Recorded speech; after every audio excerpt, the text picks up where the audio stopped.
Jioni njema popote pale ulipo, ni matumaini yangu ya kwamba siku yako imekuwa nzuri kabisa. Jina langu ni JEDIDAH CHEPKOSGEI, hii ni Kurunzi Ya Imani. Tunakufahamisha yote ambayo yamejiri siku ya leo. Karibu. It is just being consistent to use blackmail, to use violence, to force the president to accede part of government. So we request our spiritual leaders to be considerate and consider all circumstances, and also look at history, because history informs the present and the future. We therefore strongly condemn the application of excessive force and use of live bullets by police when containing the chaos during demonstrations. Ukienda Kiserian, the livelihood ya Kiserian ni kichinjio ya Kiserian. Na kama hiyo kichinjio haitakuwepo, Kiserian haitakuwa ilivyo. So mimi malilio yangu tu ni mambo ya maandamano, watu wengi wanapoteza maisha na hata hawana hatia wote. So nilikuwa naomba maandamano ikome. About 9 days in term 3, and that's a lot of time lost in learning. That way you'll find they become disadvantaged. Kina mama muamuke, mtusaidie tuende door to door, tumalize chang'aa katika area hii.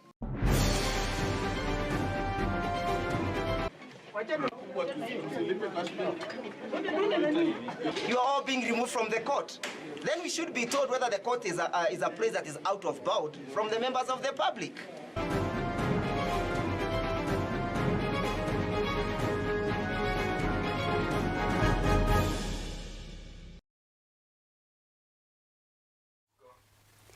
Now welcome. Naibu Rais Rigathi Gachagua sasa anasema waandamanaji wanaoshiriki katika maandamano dhidi ya serikali ndio wanaoalika polisi kujihusisha nao kwa makabiliano mitaani. Kwa mujibu wa Naibu Rais Gachagua, endapo hakuna mtu anayetoka mitaani kufanya maandamano, basi polisi wangebaki katika vituo vya polisi na wasilazimike kuwakabili na mapambano. Alizidi kuhimiza maafisa usalama kubaki makini na kutotilia maanani ukosoaji kutoka kwa upinzani. We submit to the authority. Bishop, when you get an opportunity to talk to your colleagues, these matters that are going on in the country, sometimes it would help if they look at the matter in context. I saw a statement, Catholic bishops asking the president to sit down with the opposition. If the bishops had taken time to study what is happening today, they would have seen is a pattern. It has not started today. What is happening in the country is a continuation of political blackmail to get into government. My Lord Bishop, if you check 1997, that leader of official opposition created problems. President Moi brought him into government through cooperation. In the year 2007, he created problems. Mwai Kibaki brought him to government through nusu mkate. In the year 2017, he created problems, and President Uhuru Kenyatta brought him through the handshake that destabilized the Jubilee government. So what is happening today is in script. Blackmail is a crime in our penal code. So bishops, with respect, when you ask the president to sit down with a blackmailer, you are asking the president of Kenya to commit a crime. Kwingineko, inaripotiwa kuwa kiongozi wa chama cha Wiper Kalonzo Musyoka na mwenzake katika muungano wa Azimio la Umoja wamewekwa chini ya kifungo cha nyumbani tangu jioni ya Jumanne.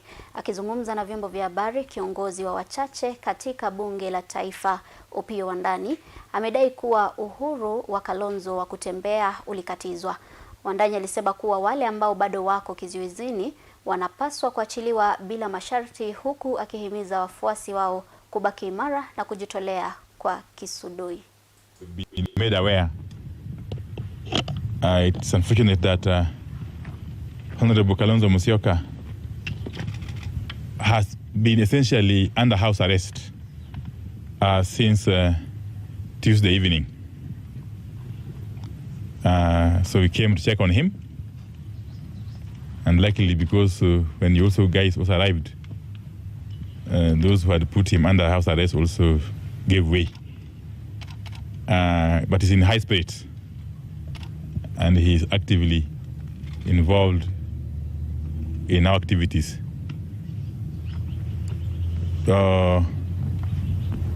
We have engaged informally with him and my colleague here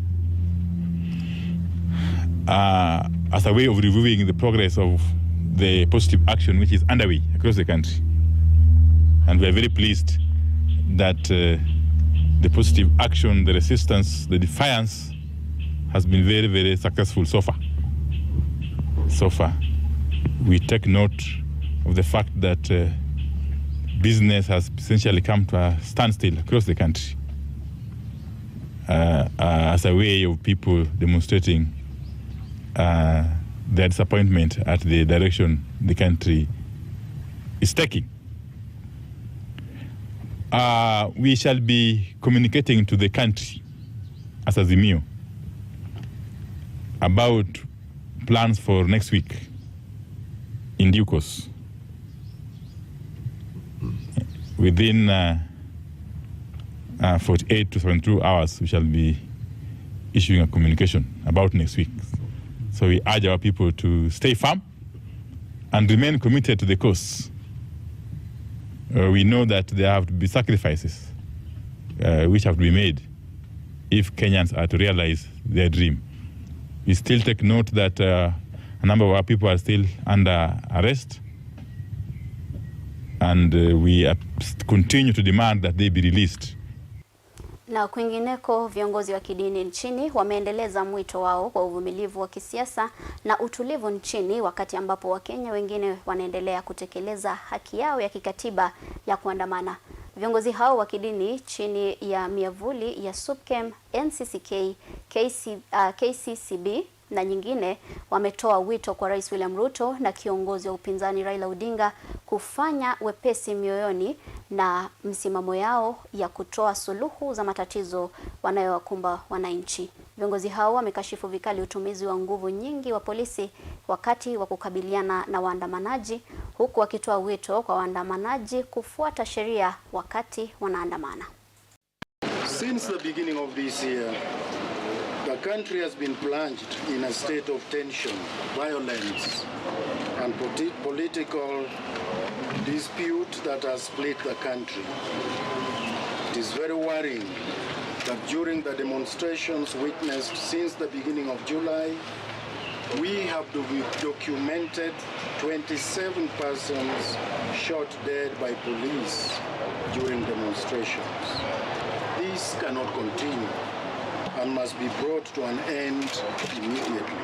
Let us all remember that the solution to the financial crisis and devastation of poverty we are experiencing is not solved by violence, but rather through people-focused governance and devoid of corruption and impunity.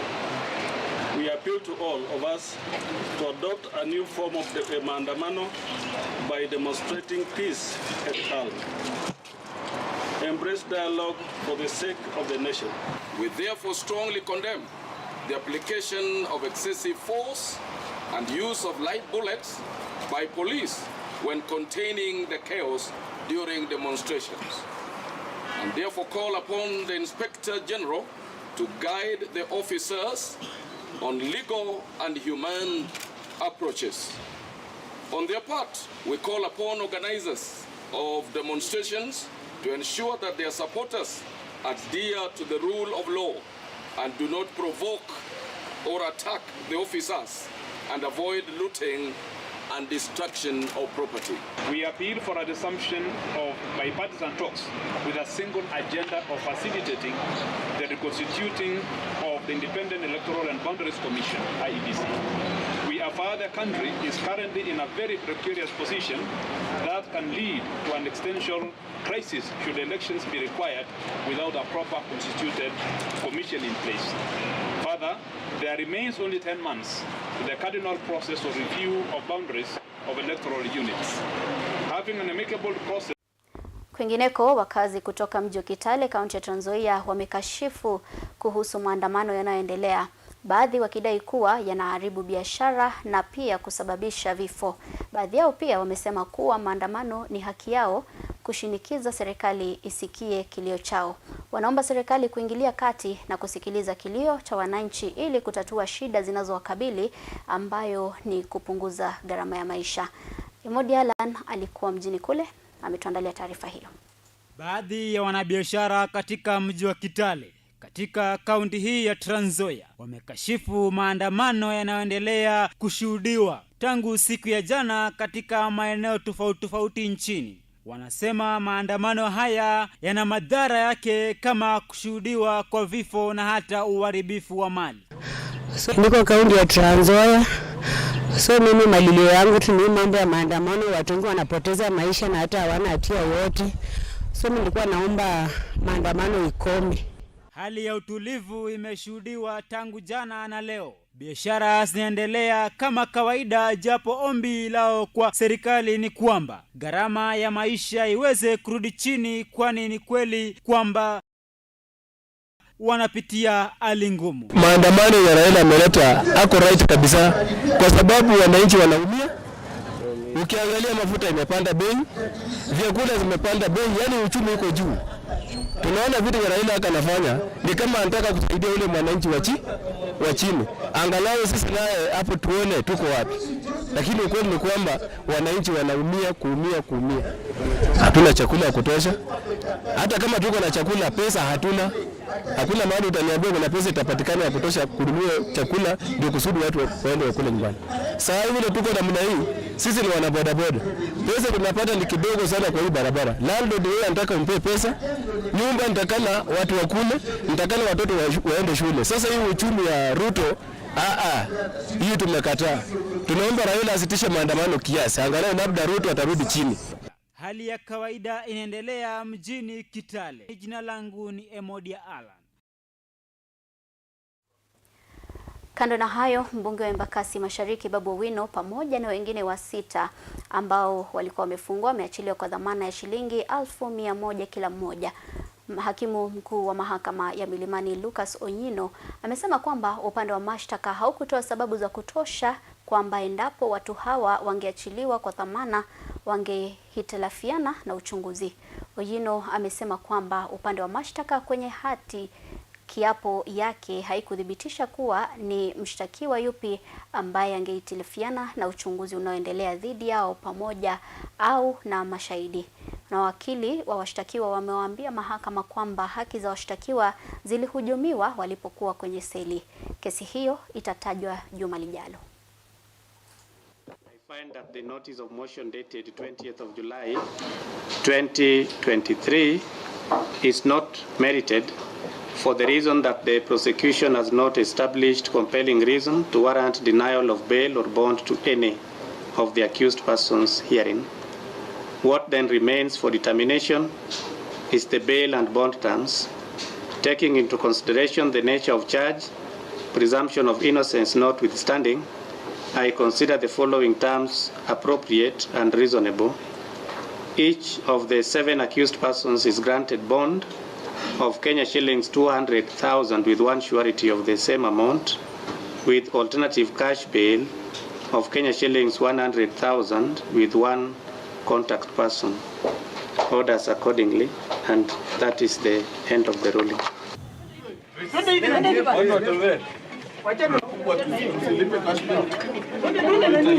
You are all being removed from the court. Then we should be told whether the court is a place that is out of bound from the members of the public. I am very perplexed by what is happening in this country. How do you allow police officers fully geared with tear gas and clubbers in the courtroom to remove people who have come to seek for justice? Where else are we supposed to go to? Where else? Where else should we go, Kenyans? That's it's something unheard of.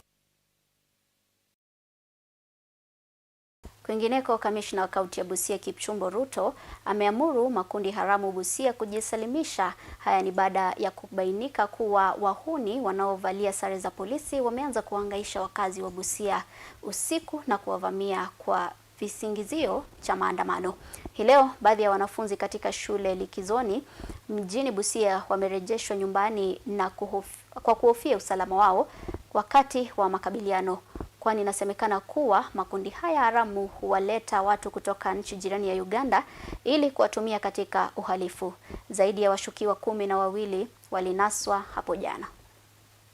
Hii maandamano imeanza kuathiri hali ya elimu kwenye kaunti yetu ya Busia, na iwapo tatizo hilo halitatatuliwa, we shall have no option bali kuambia wanafunzi pamoja na walimu to keep off our institutions because their security is equally paramount. As it stands now, baadhi ya mashule zimelazimishwa kufungwa. The leaders of the jobless group, we are telling them to surrender to the police and stop using the youths to perpetrate their illegal activities, even engaging the police and even importing Ugandans and paying them 500 shillings to lit tires within our streets.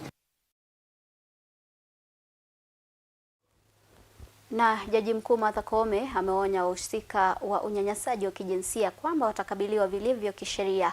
Akiongea katika mahakama ya Kiambu alipokuwa anazindua mfumo uhifadhi wa kumbukumbu za mahakama kwa njia ya kidijitali, Jaji Mkuu alisema kuwa kesi ya unyanyasaji wa kijinsia zina hukumu ya kifungo cha kati ya miaka 20 hadi 30 gerezani. We have established a specialized registry, and now you hear 2 magistrates have been designated to deal with the surging cases of sexual gender-based violence. We have a very serious law called the Sexual Offences Act that if you are found guilty, you'll be sentenced up to life imprisonment or 10, I think now we are giving 20 to 30 years. We shall file documents, soft copy documents, and each litigant will receive summons to enter appearance digitally. We shall reduce the time to file cases from the 5 hours average many years ago to at the very most 20 minutes. The automation and e-filing system will enable the judiciary and other criminal court justice actors to track performance and speeding up of processes, which will essentially lead to quick. Na kama njia mojawapo ya kumaliza visa vya wizi wa mifugo maeneo ya Mau vinavyosababisha vita vya kikabila baina ya jamii ya Maasai na Kipsigis, naibu kamishna wa Narok Kusini Felix Kisalu amewajumuisha wanawake katika juhudi za kumaliza uhalifu kwa ushirikiano na wazee wa mitaa. Hata hivyo, wakazi wanalalamikia kuachiliwa kwa washukiwa wa wezi wa mifugo ambayo wanasema si vyema, huku wakizidi kuhofia maisha yao pamoja na ya mifugo wao. Mwende door to door kwa hiyo wakorogaji, sababu hao kina mama ndio wanajua uchungu ya hiyo. Watu wengine pia hata hawawezi somesha watoto sababu pesa yote inaenda chang'aa. Watu wengine hata wameshindwa na maboma sababu huko wamekuwa zero kwa chang'aa. Ama namna gani?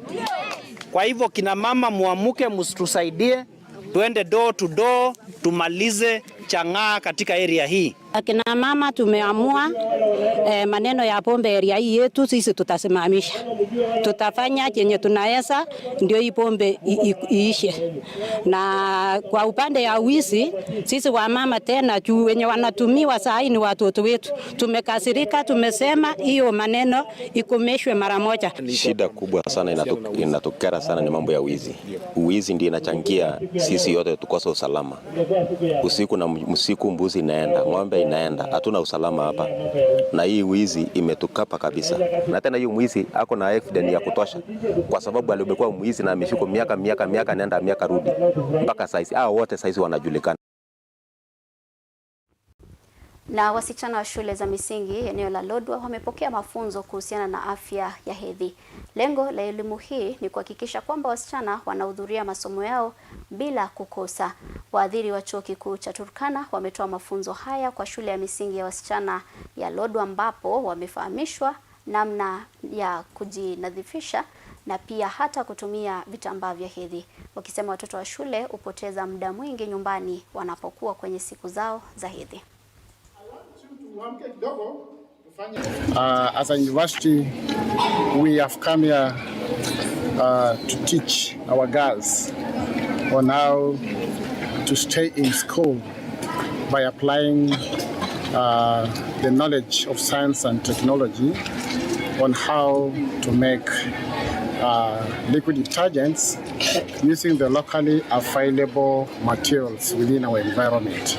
Put the detergent in the basin and some water. You wash the sanitary towels. Then when finished, you can hang it on the sun to dry. Then when you finish it, you can take the sanitary parts and you can wear again. When they miss school 3 days in a month, it translates to 12 days in a term, especially term 1 and term 2, and about 9 days in term 3. And that's a lot of time lost in learning. That way you'll find they become disadvantaged. The boys have it, the girls miss it.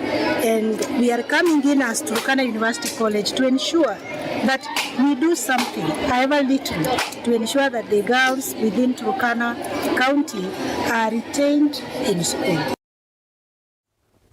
Na katika kaunti ya Kajiado wameweza kuzindua mipango mpya ya utumizi wa ardhi katika sehemu tofauti za kaunti hiyo. Kaunti hiyo imewataka walio na nia ya kununua ardhi wajifahamishe na mwongozo wa utumizi wa ardhi wanayotaka kununua. Mpango huo unalenga kubaini ni wapi shughuli za kilimo, ufugaji, viwanda na sehemu zilizotengwa miji, miongoni mwa matumizi mengine. We want all and sundry to know, including our investors and fellow Kenyans who are coming to Kajiado to look for opportunities. We welcome you, but we expect you to abide by the planning that we have done, a spatial planning for Kajiado County. Any development that will go contrary to the spatial plan will meet the full force of the law. Kuanzia leo, hakuna kama shamba imesemekana ni ya kulima, ni ya kulima. Kama shamba ni ya kuweka nini, ni ya kuweka nini. Hii ya kwenda kuambia wengine tumekataa. Tungetaka hii spatial plan isiwe ni kitabu ya kuweka kwa ofisi. Try and make the things which are written in this plan practical. Ukienda Kiserian, the livelihood ya Kiserian ni kichinjio ya Kiserian. Na kama hiyo kichinjio haitakuwepo, Kiserian haitakuwa ilivyo. Na kama ni if it is our pleasure to continue having a county that is stable, ni lazima to support ukulima. Is that it will set aside places for human settlement, it will provide spaces for our wildlife and their corridors. Kwa sababu ya kupanga ardhi yetu, we are certain that food security is going to be realized in Kajiado. Itakuwa ngumu kufikiwa na stima, kufikiwa na maji, kufikiwa na shule, kwa sababu hatuwezi peleka shule kwa kila boma 10. Kaunti yetu tunashukuru Mungu ni kaunti kubwa, lakini ni vyema sasa tuanze kufikiria kwa town zetu ambazo ziko mashinani, ili maendeleo iwezwe kuletwa kwa njia rahisi, kwa haraka, na ili mupate maisha mazuri. Na tuhakikisha kwamba tumerekebisha chochote kile ambaye itahatarisha maisha yetu na maisha ya vizazi vijazo na maisha ya mifugo zetu na kuharibu. Kwingineko, ukosefu wa walimu wa kutosha na kiwango cha juu cha umaskini katika kaunti ya Busia ni masuala ambayo yanachangia pakubwa matokeo duni katika kaunti hii ya mpakani. Haya yaliibuka katika mkutano uliowaleta pamoja wabunge wa kaunti ya Busia washikadau katika sekta ya elimu pamoja na makamishna kutoka tume ya kuajiri walimu nchini TSC katika shule ya upili ya St. Monica Chakol, Tesi Kusini Washikadau hao wamebaini kuwa kando na uhaba wa walimu na maafisa wa elimu nyanjani, changamoto ya usafiri kwa maafisa nyanjani na ukosefu wa ofisi zao pia ni kizingiti kikuu katika kuinua kiwango cha elimu.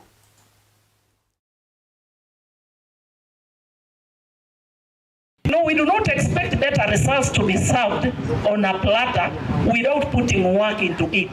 So one issue that is the elephant in the house, we have the staffing problem. The government, though, is employing, but still we are way below the required standards, because the same Teachers Service Commission have come up with the required number per school given the population of students.